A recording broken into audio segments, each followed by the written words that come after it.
Madame, vous la suivez un peu cette campagne présidentielle pour l'instant ? En ce moment, très peu, parce que je suis complètement désabusée et j'avoue que depuis le nombre d'années que je vote, c'est la première année où je suis si peu motivée.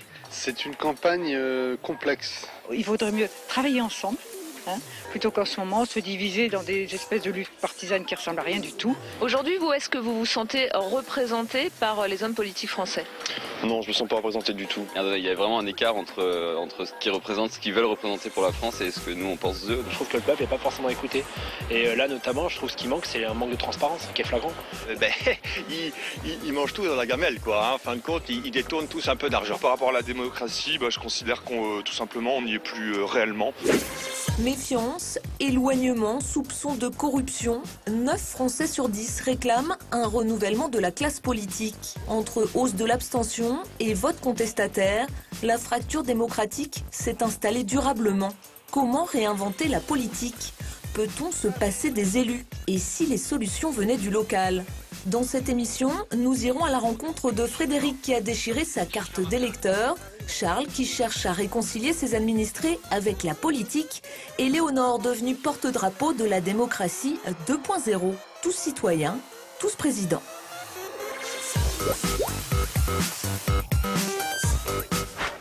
Souvenez-vous, 31 mars 2016, pas encore voté, la loi travail est déjà contestée. Des centaines de personnes investissent la place de la République à Paris. Le mouvement Nuit debout est né. Pendant plusieurs semaines, la parole se libère à coups d'assemblées populaires. Parmi eux, des citoyens anonymes, portés par l'envie de faire de la politique autrement. On est aussi là du coup pour essayer d'inventer d'autres formes de faire de la politique ensemble et pas juste passer par les institutions. Une soif de participation qui va faire des émules. Dans la foulée, 2 inconnus lancent la primaire.org. Une primaire 2.0 où tout le monde peut se présenter à l'élection présidentielle. Parmi les candidats, une Rennaise de 42 ans inconnue du grand public, Charlotte Marchandise. Il y a une perte de confiance terrible des Français envers nos politiques, envers les institutions. Il y a 99% des jeunes qui disent qu'ils pensent que les politiques sont corrompus. Il y a une urgence à réformer. Ce qui n'est pas vrai. On ne peut pas laisser dire ça, mais on ne peut pas laisser les sondages le dire et on ne peut pas laisser que le populisme le dire. Après 7 mois de campagne numérique, c'est elle qui remporte cette primaire d'un nouveau genre avec plus de 32 000 voix, 2 fois plus que le vainqueur de la primaire des écologistes. Si finalement elle n'a pas pu se présenter faute de parrainage d'élus, Charlotte Marchandise est à elle seule le symbole d'une France qui veut changer le système.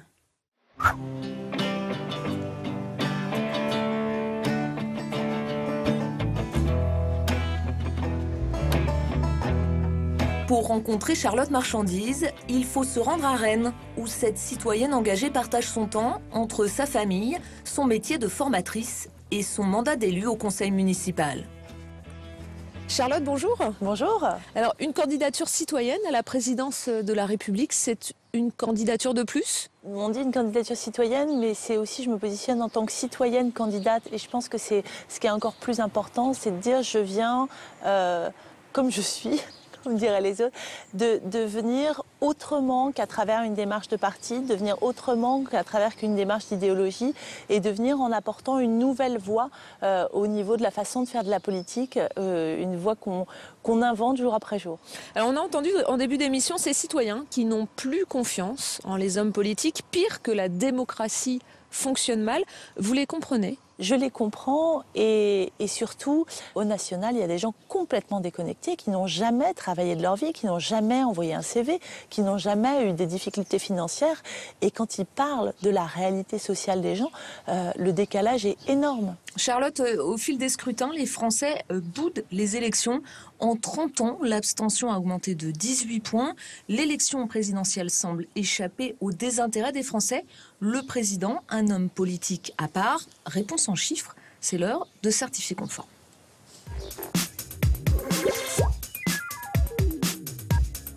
L'élection présidentielle intéresse-t-elle toujours autant ? La fonction attire en tout cas et de plus en plus. Ils étaient 6 sur la ligne de départ en 1965, 10 en 1981. En 2002, ils étaient 16 à tenter leur chance. Quel que soit son visage ou sa couleur politique, cet homme providentiel dépend tout d'abord du bon vouloir des Français de plus de 18 ans, si toutefois les citoyens daignent se déplacer pour aller voter. Car depuis une trentaine d'années, l'abstention s'invite dans le débat. Record au premier tour de l'élection présidentielle de 2002 avec presque 30% d'abstentionnistes. Et il n'y a pas que l'abstention qui cartonne. En 2012, plus de 2 millions de Français se sont rendus aux urnes pour y déposer un bulletin blanc et ne choisir aucun des deux finalistes. François Hollande était élu avec moins de 50% des votants. Mais malgré tout, l'élection présidentielle est celle qui mobilise encore le plus les électeurs. Car les Français choisissent le chef des armées, celui qui représentera la France dans le monde, celui qui garantira l'intégrité du territoire et qui disposera même de pouvoirs exceptionnels en cas de menace grave et imminente. Mais la figure présidentielle a du plomb dans l'aile. Nicolas Sarkozy terminait son mandat avec 34% de bonnes opinions. François Hollande sera descendu à 11%, une impopularité record.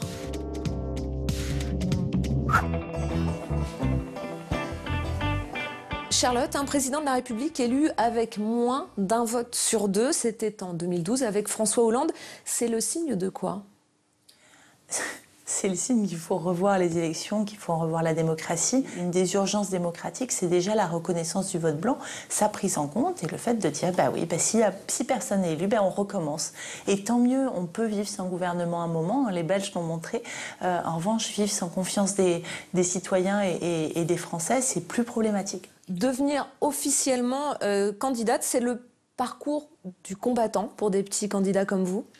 C'est le parcours du combattant parce qu'il n'y a pas donc de liste, les élus ne reçoivent pas une liste, on ne peut pas se déclarer comme candidat, on est candidat une fois qu'on a les 500 signatures. Donc ça veut dire envoyer des courriers à 44 000 élus. Financièrement, quand on n'a pas les moyens d'un parti, c'est extrêmement compliqué. 500 signatures d'élus, c'est trop en l'état actuel des choses, avec les pressions qu'ils peuvent subir, etc. On peut imaginer d'autres façons, avec 500 signatures d'élus ou 500 000 signatures de citoyens, ou protéger aussi les élus qui aujourd'hui ont parfois peur de donner leur parrainage. Vous n'êtes pas adossé à un parti politique traditionnel. Est-ce qu'on a vraiment une chance de réussir en dehors des partis ? Ce qui m'étonne, c'est que les grands partis pensent qu'ils peuvent réussir encore comme avant, qu'ils pensent qu'on peut continuer à faire la même chose sans tenir compte du ras-le-bol énorme qu'il y a. C'est plutôt l'inverse. Comment on peut continuer avec le système actuel tel qu'il est ? Si les critiques sur le système représentatif sont nombreuses, les tentatives pour le changer le sont tout autant. Nous sommes allés à la rencontre de Français qui s'interrogent sur la place des élus. Comment retisser du lien, rendre le pouvoir aux citoyens et même, peut-on se passer d'élus ? On regarde.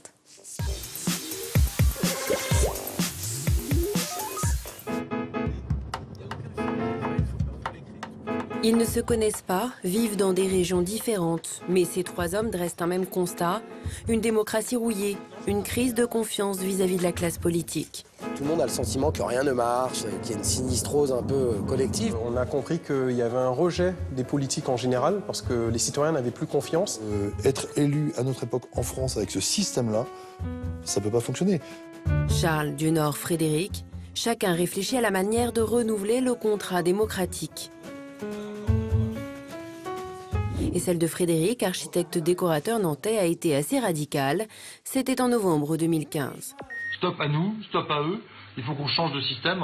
Pour changer de système, il faut démontrer que celui-là n'a plus aucun intérêt. Voilà. Passons à autre chose. Un geste venu conclure un parcours d'électeurs désabusés. Donc socialiste au départ, plutôt de droite depuis que je suis entrepreneur, parce qu'effectivement je m'en sors pas et qu'on rame comme des malades et que personne nous écoute. Et puis aujourd'hui abstentionniste parce que de toute façon qu'il soit de droite ou de gauche, ça ne change rien. Une abstention comme un acte politique. Frédéric tient un carnet de bord au quotidien et l'actualité de cette présidentielle ne fait que conforter son point de vue d'abstentionniste. Ce 7 février, François Fillon est empêtré en plein Penelope Gate. Ma femme aussi a travaillé dans mon entreprise, elle m'a aidé pendant 10 ans à répondre au téléphone, à me faire rencontrer des gens, à ouvrir mes enveloppes et à corriger mes fautes d'orthographe parce que je suis dyslexique. Elle était femme d'entrepreneur, je crois que c'est comme ça qu'on dit. Jamais touché un centime, jamais. Que dalle, rien, nada. Et c'est pas parce que je ne le voulais pas, c'est que je n'avais pas les moyens tout simplement. Donc on vivait sur mon salaire et point barre. De toute façon, on peut essayer de se mettre là-bas. L'abstention, pas question pour Dionor. Cet enseignant et militant associatif veut remobiliser les électeurs de Seine-Saint-Denis. Ici, aux dernières élections régionales, 7 électeurs sur 10 se sont abstenus. Ils ne se sentent pas du tout représentés, ils ne se sentent pas écoutés. Ils ont l'impression que les gens se font élire pour se faire réélire. Et qu'il y a une certaine professionnalisation de la vie politique qui tue quand même la démocratie, parce qu'ils voient les élus que pendant les périodes électorales, malheureusement. Bonjour, monsieur. Au travers d'une consultation citoyenne, il recueille directement les attentes de la rue. Et ce matin, sur le marché de Saint-Denis, les gens répondent plutôt facilement. Quelle est votre première préoccupation, vous, dans le cadre de cette élection à venir? Que les gens puissent vivre avec leur paye. Leur paye, d'accord. C'est-à-dire que le SMIC soit un peu plus gros. Oh, la pauvreté, et puis la délinquance, la violence. La sécurité, le chômage pour ces jeunes. Bonjour, madame. Des propositions majoritairement autour de l'emploi et de l'éducation, mais les déceptions dominent. On fait du porte-à-porte pour aller rencontrer les abstentionnistes potentiels pour essayer de les mobiliser grâce à notre consultation citoyenne. Bonsoir. Et est-ce que votre quotidien s'est amélioré pendant le mandat de François Hollande ? Pas du tout. Voilà, nous sommes en Seine-Saint-Denis, à Villetaneuse, dans ma cuisine. Donc la Seine-Saint-Denis, c'est le département le plus jeune de France. J'ai invité quelques amis afin que nous puissions discuter ensemble des résultats de la consultation citoyenne. Avec plus de 300 personnes interrogées, à l'heure de tirer des conclusions, pour Dionor, renouer le fil entre les citoyens et les politiques passe par... Je limiterai le mandat des parlementaires à un mandat unique dans le temps, afin que notre démocratie ne soit plus confisquée par une petite poignée d'individus. Il ne le sait que trop bien. L'image des élus est mauvaise. Charles Fournier en est à son 2e et dernier mandat à la région Centre. Il est vice-président en charge notamment de la démocratie. Il souhaite qu'elle soit permanente. C'est l'idée de faire vivre la démocratie tout le temps, entre deux échéances électorales, et partout. On ne peut pas expliquer aux gens qu'il faudrait moins se déplacer en voiture, par exemple, par le haut. On peut l'expliquer, on peut le construire ensemble, on peut décider comment on le fait. Ça, oui. Et aujourd'hui, il a rendez-vous dans le petit village de Châtillon-Coligny en plein cœur du Gâtinais avec Florent. À 23 ans, et sans attendre l'aide des pouvoirs publics, il a monté une recyclerie. C'est la volonté de surtout redynamiser mon territoire, faire en sorte que ça bouge, parce qu'on a vraiment une ville magnifique. Résultat, depuis 6 mois, le centre-ville revit. 500 personnes en moyenne se rendent chaque week-end chiner à la recyclerie.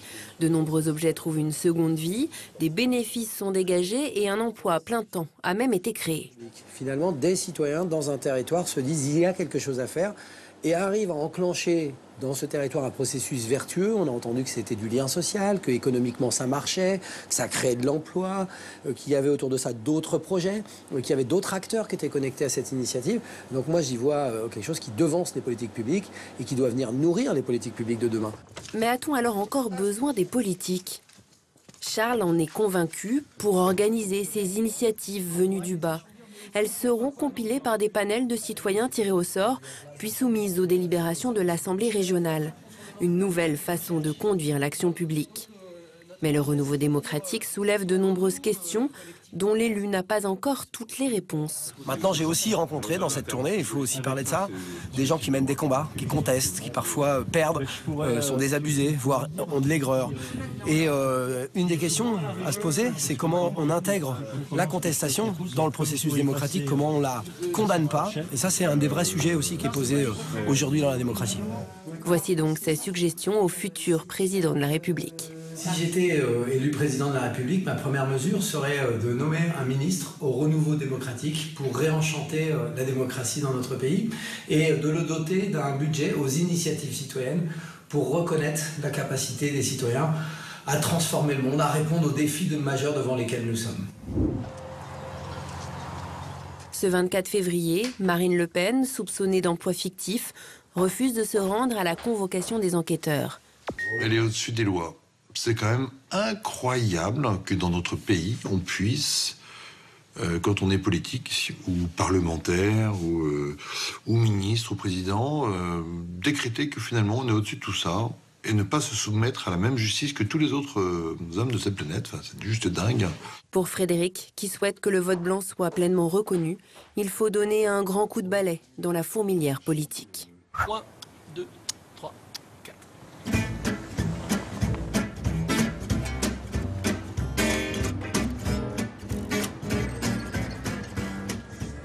Charlotte, vous les comprenez, ces Français qui ne veulent plus voter, qui ont déchiré leur carte d'électeur ? Ah oui, je comprends très bien. Moi, ça aurait pu être un des choix pour cette élection présidentielle. Pas forcément déchirer ma carte d'électeur, mais de voter blanc en tout état de cause. Alors, comme Dionor, qui fait du porte-à-porte en Seine-Saint-Denis, vous pensez qu'il faut redonner confiance aux gens dans le système ou carrément le transformer ? On est convaincu qu'il faut transformer le système, mais qu'aujourd'hui, on essaye de le faire par les urnes et pas par la rue, ce qui nous paraît la solution qui correspond à nos valeurs.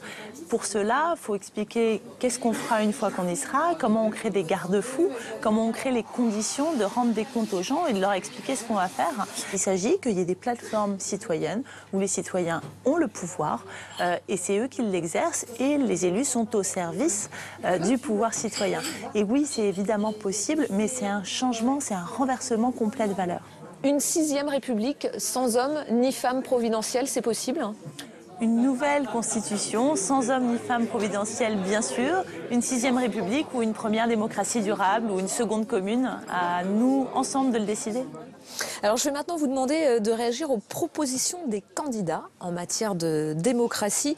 On commence avec Benoît Hamon, qui souhaite la reconnaissance du vote blanc, mais aussi la mise en place d'un 49.3 citoyen.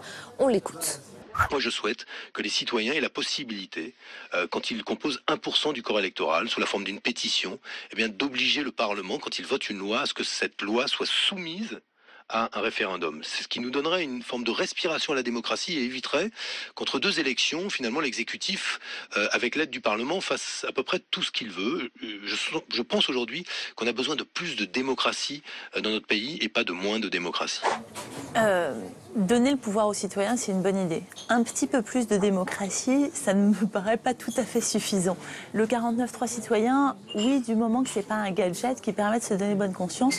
On a vu 1 million de signatures par rapport à la loi de travail. Ça n'a pas empêché le gouvernement de passer la loi. Ça n'a pas permis la motion de censure. Et Benoît Hamon n'a pas souhaité renverser le gouvernement. C'est recréer la confiance avec les gens. Il va falloir du temps et je pense qu'il va falloir plus qu'un 49.3 citoyen. De l'autre côté de l'échiquier politique, on passe à une proposition de Marine Le Pen qui souhaite ce qu'elle appelle une démocratie du contrôle. On l'écoute. Je veux offrir aux Français une France sûre, une France juste, une France fière, une France prospère, une France durable. C'est cela que je veux leur offrir par l'intermédiaire de 144 engagements que, évidemment, ils pourront contrôler tout au long de mon quinquennat parce que je crois aussi à la démocratie du contrôle, c'est-à-dire celle où les électeurs peuvent demander des comptes à ceux qui sont élus. Que les électeurs demandent régulièrement des comptes à leurs élus, c'est absolument nécessaire. Je ne suis pas sûre qu'en termes de présence et d'exemplarité, Madame Le Pen puisse rendre ces comptes-là par rapport à son mandat actuel. À force de douter des élus, est-ce qu'on ne risque pas de tomber dans le populisme ? Je pense qu'on tombe dans le populisme à force de ne pas douter des élus. Je pense qu'on a laissé la partie tous pourris, la partie de doute, la partie de dénonciation du système au Front National et que c'est une grosse erreur parce que tout le monde le sait que ça existe, tout le monde le sent, tout le monde le dit. Et si on ne laisse cette dénonciation, qu'il y a des gens qui en plus sont assez peu légitimes pour le faire vu leurs propres pratiques, eh ben on laisse la porte ouverte. Dénoncer la corruption, dénoncer le manque d'éthique, c'est notre responsabilité à chacun. Maintenant, Charlotte, je vous propose de remonter le cours du temps et vous allez le voir, les candidatures anti-système, les critiques de la Ve République et les solutions plus ou moins fantaisistes ne datent pas d'hier. C'est l'heure d'Histoire de campagne.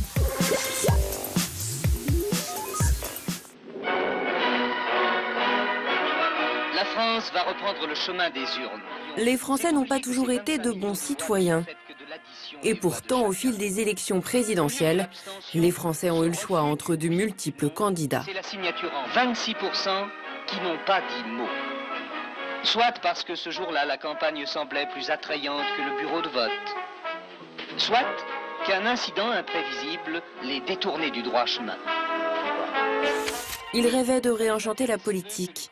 Idéaliste, Marcel Barbu avait même fondé une communauté de travail autogérée à Valence et souhaitait en cette année 1965 partager ses utopies avec le plus grand nombre. Mes amis, mes copains, votez pour Marcel Barbu. Et vous, gaullistes, non fanatisés, votez aussi pour Marcel Barbu. Vous savez bien que je n'ai d'autre ambition que de rétablir notre liberté d'homme par l'amour, par la justice et par la vérité. 1969 n'est pas que l'année érotique, c'est également l'année de Louis Duquestel. Cet entrepreneur se fait connaître des Français en prétendant à l'Élysée, avec un argument aujourd'hui plus que dévoyé, c'est le candidat anti-système. Et alors, l'intoxication par les sondages, ça je pense que ce sera un des scandales du siècle, de voir qu'à un moment donné, à 0, il y a 3 jours, on me donne à 2%. Aujourd'hui, paraît-il, je suis à 6% pour la police, pour les renseignements généraux. Alors que moi, je vous le dis, je suis à 22%. Ça veut dire que je vais être deuxième. Mais cette fois-ci, les sondages auront raison et Louis Duquestel finira avant-dernier avec 1,27% des voix. Excentrique, il a fait sa campagne à bicyclette, ou plutôt sa non-campagne, puisqu'à Guigui Mouna se décrit lui-même comme un non-candidat. D'ailleurs, il n'ira pas jusqu'au bout. En 1974, cet écologiste convaincu se présente pour la première fois à la présidentielle et tente de nouveau 7 ans plus tard, sans résultat. Je suis un enfant de l'absurde. Le monde est absurde. Et ce qui est curieux, c'est que j'ai le même âge que Reagan. Moi, je préfère des fleurs, tout en fleurs ou tout en canon. Lui, c'est tout des canons. Moi, c'est des fleurs. Moi, c'est la vie, c'est la joie, c'est l'optimisme, c'est le sourire. Doudingue, il a face à lui un autre candidat surprenant en ce début des années 1980. L'humoriste Coluche se lance dans la course à la présidence. Mon programme est très très simple. Moi, je suis un candidat nul et je veux recueillir les voix des abstentionnistes. Et je voudrais qu'ils montrent combien ils sont et pourquoi ils font ça, quoi, en quelque sorte. Parce qu'en fait, ils ne sont pas représentés politiquement, quoi. L'énorme farce va pourtant commencer à inquiéter les autres candidats, car en quelques mois, il est crédité de 16% d'intention de vote, preuve qu'il réussit à capter un électorat déçu par les politiques en place. Mais l'aventure s'arrête net. Dans l'état actuel de ma candidature et de la censure, je préfère que ma candidature s'arrête, parce qu'elle commence à me gonfler. Michel Colucci se retire de la course en avril 1981 et appelle à voter François Mitterrand. 1995, Jacques Cheminade entre en campagne pour la première fois. Et c'est un homme de persévérance puisque depuis, à chaque élection présidentielle, il réapparaît pour incarner notamment l'ennemi de la finance. Je représente le pire ennemi du système en place qui nous conduit au désastre. Parti mystérieux que le sien, Solidarité et Progrès, on y défend des thèses conspirationnistes et parfois même négationnistes. Mais le projet le plus fou depuis 22 ans de Jacques Cheminade reste la colonisation de la Lune et même de Mars. Charlotte, une candidate hors parti comme vous, elle a qui comme modèle politique ? Je ne sais pas si j'ai un modèle politique. J'ai évidemment les grands modèles politiques des Gandhi et des Mandela qui sont très inspirants. Évidemment, en tant que femme politique, Simone de Beauvoir est quelqu'un qui m'inspire énormément. Mais fondamentalement, je m'inspire beaucoup plus des mouvements moins incarnés, des mouvements qui se passent dans toutes ces villes où on a changé la démocratie, des mouvements espagnols du 15 mai 2011, qui, je suis allée les voir, ils ont 10 ans, 20 ans d'avance sur nous, sur la façon de faire de la politique d'une façon extrêmement humble, en disant le sujet, c'est pas de prendre le pouvoir, le sujet, c'est maintenant comment on améliore la vie des gens, et ça, c'est très inspirant. Et si, Charlotte, la démocratie était sauvée par le digital, pas sûr, mais en tout cas, pour terminer, je vous propose de découvrir une start-up bien décidée à redonner aux citoyens le goût à la politique à l'aide des nouvelles technologies. Depuis 2012, Vox.org permet de comparer les programmes des candidats pour se forger une opinion. C'est l'heure de la bonne idée.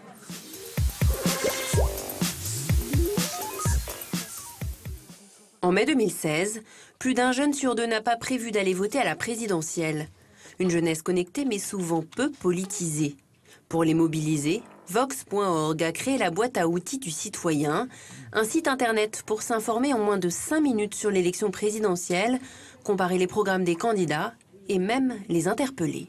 Alors il y a Loïc qui pose une question sur le sujet qu'on a abordé juste avant qui vous demande comment vous comptez financer le revenu universel. Ah, j'adore cette question, c'est la meilleure. Mieux informer pour mieux s'engager. Derrière cette initiative, une start-up créée au moment de la présidentielle de 2012, une équipe de 9 salariés et beaucoup de jeunes bénévoles. Enfin, elle n'est pas très bien encore, l'infographie sur le président. Je pense qu'on pourrait l'améliorer. Je ne sais pas si on ne fait pas un sur à quoi ça sert un président et un à quoi ça sert un député.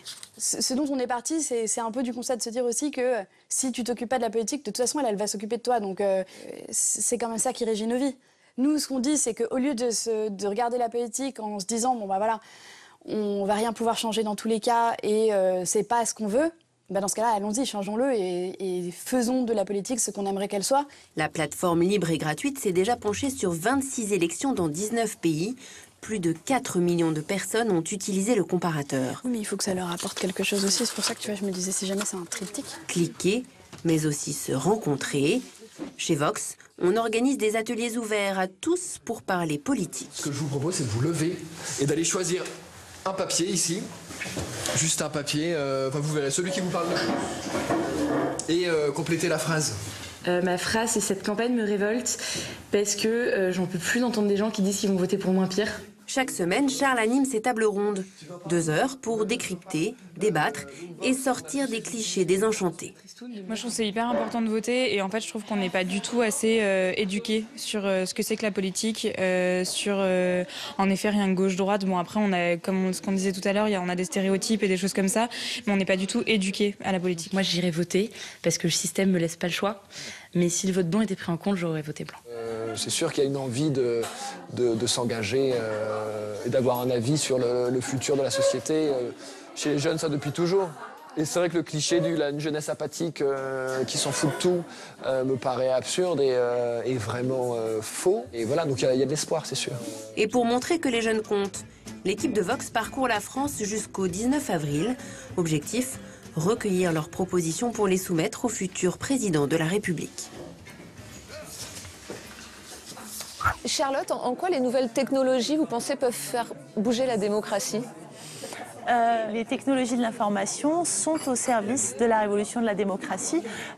Ça a changé le rapport des gens parce qu'on a accès à la présence des parlementaires sur Parlement et Citoyens, par exemple. On a accès à des lois, on a accès à des textes, on a accès à des pétitions. Ça change le rapport, ça permet quelque chose de beaucoup plus viral, de beaucoup plus direct. Ça a changé toutes les mobilisations autour de Nuit debout, notamment, parce qu'on peut partager de façon très libre et exponentielle beaucoup d'informations et collaborer dessus. Est-ce que ça va changer la démocratie? Je l'espère. Avant de conclure, Charlotte, l'émission s'appelle Tous présidents. Alors, ça va vous paraître ironique, mais est-ce que vous pensez réellement que n'importe quel citoyen peut devenir président de la République? Je suis absolument convaincue que n'importe quel citoyen peut se présenter à n'importe quelle élection. Et ça, c'est essentiel. C'est ça, la démocratie. Pour terminer cette émission, on a demandé aux Français quelles seraient leurs propositions pour rénover la démocratie. Tous citoyens, tous présidents, on les écoute. Je pense qu'on devrait avoir un contrôle sur nos élus beaucoup plus que maintenant, beaucoup plus de transparence. Pourquoi pas à des échelles relativement locales, certains tirages au sort, comme ça existe déjà pour la justice. Il faudrait organiser finalement un système qui, par exemple, qui contrôle l'honnêteté, justement, des hommes politiques avant que l'argent corrompt leur esprit. Mettre quelqu'un qui a bouffé du trottoir, qui savent qu'est-ce que c'est la misère, et après, comme ça, il saura avoir du cœur. Pour moi, ce qui est plus important, c'est pas de changer le système, c'est de changer le mode de pensée politique. C'est-à-dire, on pense ensemble, parce que normalement, la politique, c'est le souci de la police, de la cité, et ça, on ne le fait pas en France du tout.